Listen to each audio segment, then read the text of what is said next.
नमस्कार, मी शीतल माझ्या चॅनलवर तुमचे स्वागत करते। आज तुमच्यासोबत छान असं कल्याण टू नाशिक ब्लॉग शेअर करणार आहेत।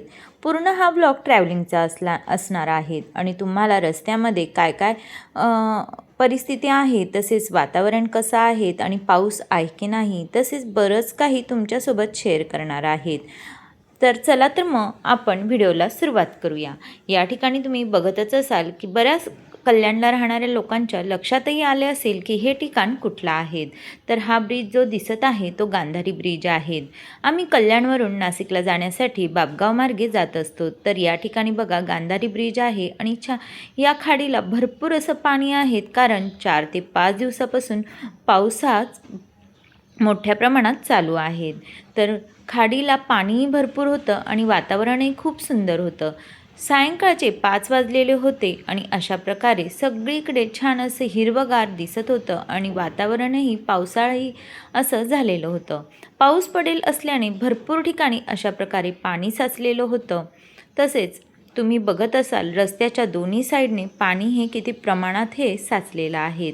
हा बापगाव रोड आहे। हा रोड खरंच खूप खराब झालेला आहे। पावसाळ्यात तर जास्तच या रोडने जाण्यासाठी त्रास होत असतो। या रोडला खड्डेही भरपूर आहेत आणि या ठिकाणाहून बऱ्याच मोठ्या गाड्याही जात असतात। तर हा रोड बघा तुम्हाला दिसतच असेल की पावसामुळे किती खराब झालेला आहे। त्यानंतर थोडं पुढे आल्यानंतर हा समृद्धी मार्ग दिसतो। बापगाव रोडवरून जाताना आपल्याला हा समृद्धी हायवे दिसत असतो। तर किती सुंदर असा हा हायवे दिसत आहे। तर आपल्याला जर तुम्हाला समृद्धी हायवेने जायचं असेल तर तुम्हाला या ठिकाणी बापगावमधून शॉर्टकट आहे, त्या ठिकाणून आमणे गावातून तुम्ही समृद्धी महामार्गाला जाऊ शकतात। पण यावेळेस आम्ही तो रस्ता बंद असल्याकारणाने आम्ही कसारामार्गेच गेलेलो आहोत। पुढे जाऊन तुम्ही बघत असाल छान असं या ठिकाणी ग्राउंडही आहेत। तर या ठिकाणी क्रिकेटचे बरेच असे अकॅडमी होत असतात। त्यानंतर या ठिकाणी बघा या रस्त्याला पूर्णपणे मोठमोठे वेअरहाऊस आहे, कंपन्या आहेत, त्यामुळे हा रस्ता बरेच जड वाहनांनी गर्दीचा असतो।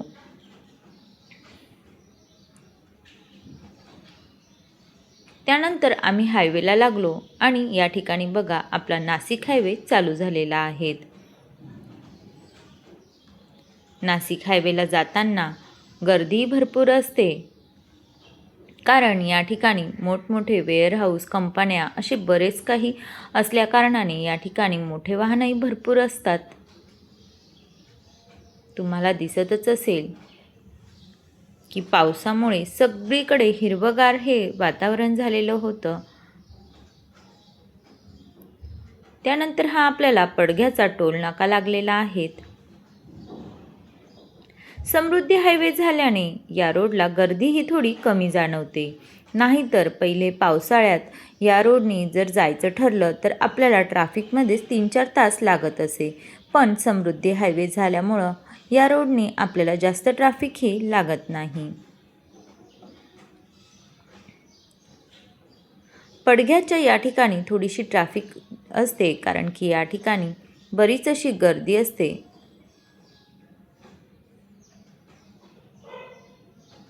त्यानंतर या ठिकाणी बघा थोडं पुढे आल्यानंतर मी तुम्हाला छान अशी या ठिकाणी बघा तुम्हाला सोसायटी दिसत असेल। या सोसायटीला प्रत्येक रंग हा वेगळा आहे। पिंक, येल्लो, ऑरेंज असे वेगवेगळ्या कलरची ही सोसायटी दिसते। अगदी नवीनच असं त्यांनी कन्सेप्ट केलेलं आहे।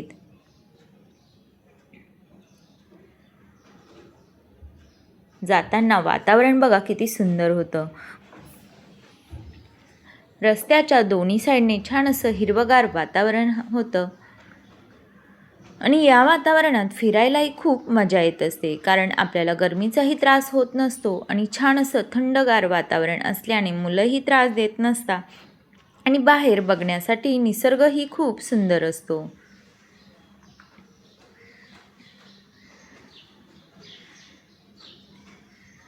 रस्त्याने जाणारे डोंगर वगैरे हे सगळे हिरवेगार झालेले होते। बारीक बारीक पाऊस पडत होता, त्यामुळे अजूनच छान वाटत होतं।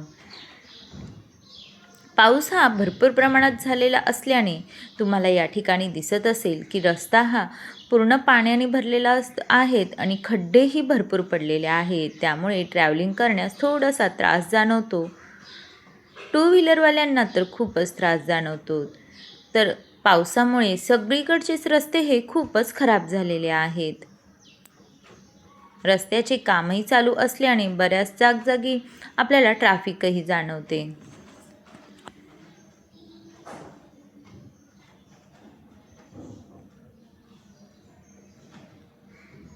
पण या वातावरणात खरंच बाहेर फिरण्यासाठी खूप काही असते फिरण्यासाठी. तसेच छान असे वॉटरफॉल बघायला मिळतात, तसेच छान अशी हिरवगार निसर्ग मुलांना बघायला मिळतो.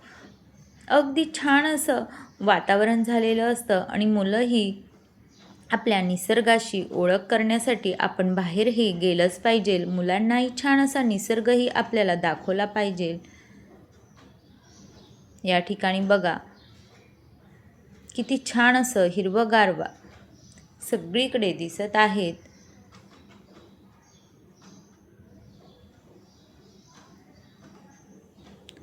बऱ्याच ठिकाणी पाऊस नव्हता, पण थोडं पुढे जाऊन आम्हाला भरपूर असा पाऊस लागलेला आहे.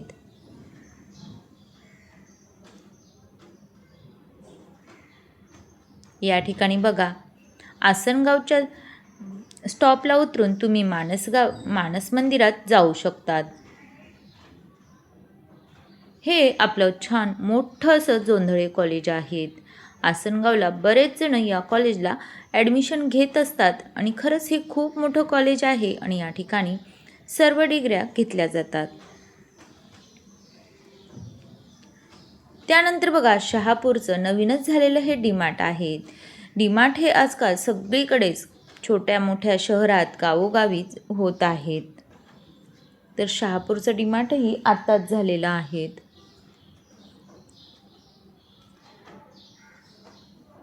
त्यानंतर छान अशी संध्याकाळची वेळ होती, बारीक पाऊसही पडत होता. तर आम्ही छान असं जोशी वडेवाला या ठिकाणी थोडासा स्नॅक्ससाठी थांबलो. तर छान अशी इथं आम्ही गरमागरम भजीही ऑर्डर केलेली होती. त्यानंतर या ठिकाणी बघा वातावरण किती सुंदर होतं आणि या ठिकाणी छान असे मातीचे भांडेही ठेवलेले होते. पावसामुळे खरंच खूप सुंदर असं वाटत होतं.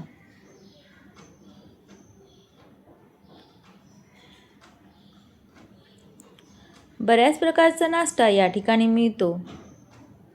या ठिकाणी बघा मातीची भांडी किती छान अशी आहेत. सगळ्या प्रकारची भांडी या ठिकाणी आहेत.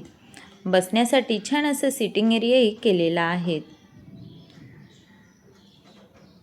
मस्त अशी गरमागरम बटाटा भाजी ऑर्डर केली होती. त्यानंतर छान अशी मूग भजी आम्ही ऑर्डर केलेली होती. पावसामध्ये छान असा गरम गरम चहा आणि भजी म्हटलं की खरंच खूपच छान असा नाश्ता होत असतो. तर मस्त असा आम्ही भज्यांचा आस्वाद घेतला आणि या ठिकाणी बघा आम्ही या ठिकाणी नाश्ता करत असतानाच पाऊसही चालू झालेला होता. अगदी 10 ते 15 मिनिटात अगदी मुसळधार असा पाऊस चालू झालेला होता. छान असं पाणीही पडत होतं.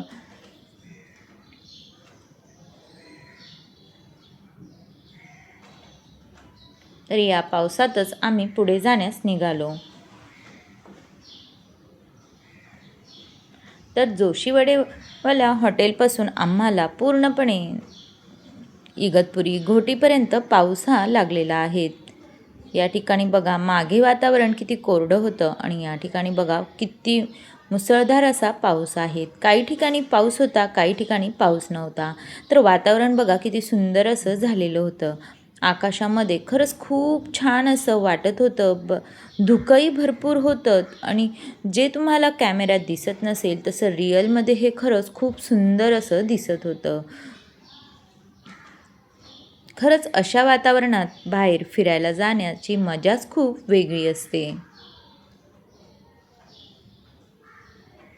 पाऊस खूप मुसळधार होता. त्यानंतर थोडं पुढे गेल्यानंतर पाऊस कमी झालेला होता. काही ठिकाणी पाऊस खूप पडत होता आणि काही ठिकाणी काहीच नव्हता.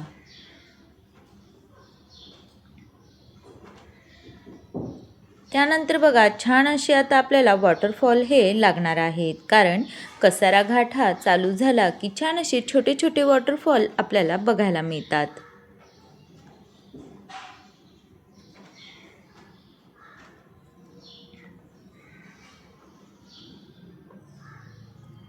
रात्रीच्या वेळेस खरंच खूप छान असा निसर्ग हा दिसत असतो.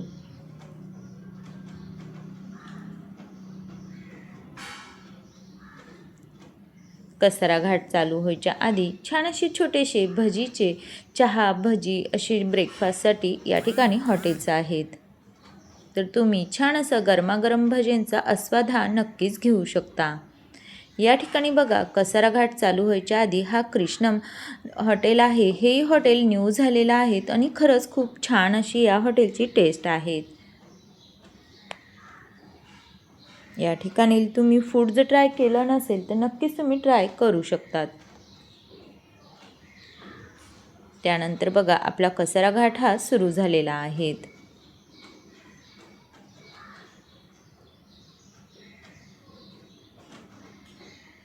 पावसामध्ये घाटामध्ये गाडी चालवायला थोडी भीतीच वाटते, पण गर्दी जास्त नसल्या कारणाने अगदी घाटामध्येही गाड्या ह्या पावस असल्याने हळूवार चालत होत्या.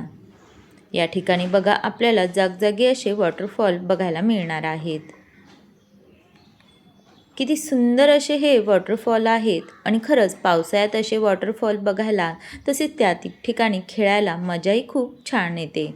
आणि संध्याकाळची वेळ असल्याने आम्ही काही थांबलो नाही, पण दिवसा जर या रस्त्याने जर तुम्ही जात असाल तर नक्कीच तुम्ही या वॉटरफॉलची मजा घेऊ शकतात. कारण जे कोणी या ठिकाणी सकाळी किंवा दिवसा प्रवास करतं तर या वॉटरफॉलमध्ये भरपूर अशी मजा करत असतात आणि या ठिकाणी मजा घेत असतात. तर नक्कीच तुम्ही जर दिवसाचा प्रवास करत असाल तर या वॉटरफॉलला नक्की थांबा.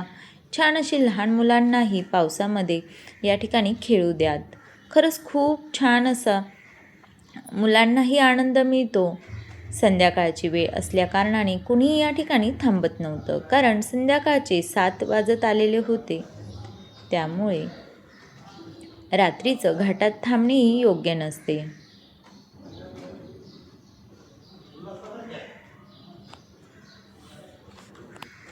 तर या ठिकाणी बघा दोन्ही साईडनी छान अशी हिरवगार झाडे होती. या ठिकाणी बघा हा एक पॉईंट या ठिकाणी तयार करण्यात आलेला आहे. तर या पॉईंटला तुम्ही गेले नसाल तर नक्कीच जाऊ शकतात, कारण हा पॉईंट खास ट्रॅव्हलिंगसाठी येणाऱ्या लोकांसाठी बनवलेला आहे.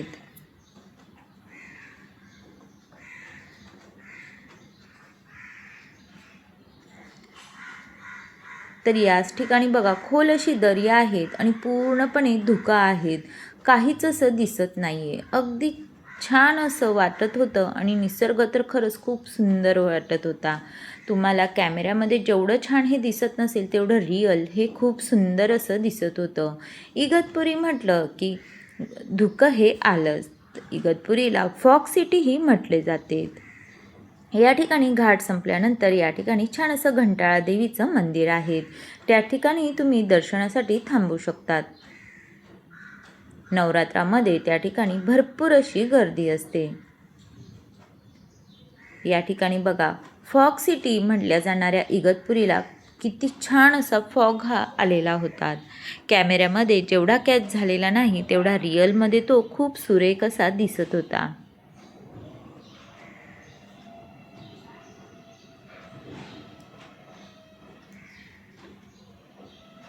छान असे जागजागी मोठमोठे हॉटेल्स आहेत आणि लाइटिंग्स वगैरे असल्याने छान असं वाटत होतं. पावसाळ्यात नक्कीच तुम्ही या ठिकाणी थांबू शकता, जेवणाचा आस्वाद घेऊ शकता.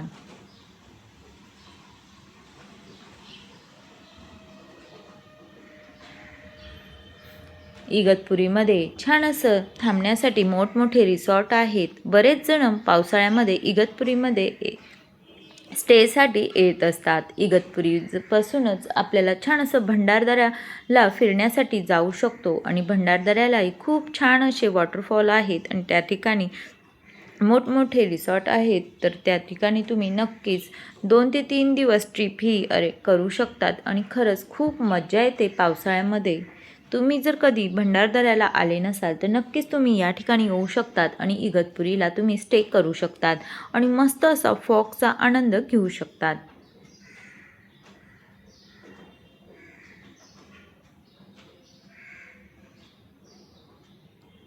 या ठिकाणी बघा पूर्णपणे आपल्याला पाऊस हा लागलेलाच आहे. या ठिकाणी बघा नाशिक लागला आहेत आणि नाशिकमध्ये एंटर करतात छान असं जैन मंदिर आहेत आणि जैन मंदिरच्या पुढे येतात छान असं बटरफ्लाय गार्डन आहेत. तर नाशिकमध्ये पाथर्डी फाट्यावर जैन मंदिर हे खूपच मोठं आहे. पाथर्डी फाटा हा थोडा पुढे राहतो, जैन मंदिर हे थोडं अलीकडेच आहेत. आणि बटरफ्लाय गार्डनही खरंच खूप सुंदर आहे. त्याच्या पुढे आपल्याला फाळके स्मारकही बघायला मिळते. नाशिक सिटी लागली की सगळीकडे छान असं मोठमोठे हॉटेल्स, बिल्डिंग्स, हॉस्पिटल्स असे बघायला मिळतात. या ठिकाणी बघा कॅन्सर स्पेशालिस्ट मानवता हे एक कॅन्सर हॉस्पिटल आहेत.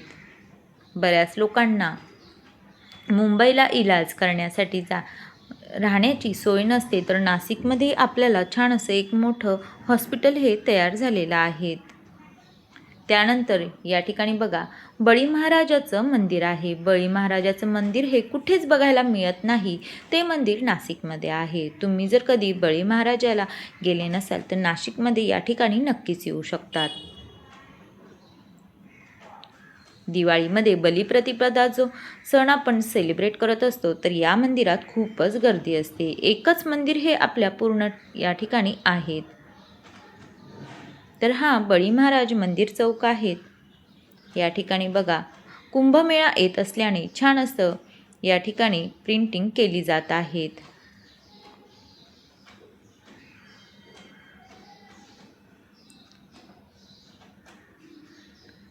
तर अशा प्रकारे संध्याकाळ होताच आम्ही नाशिकमध्ये पोचलो होतो आणि हा आपला अमृतधाम चौक आहेत.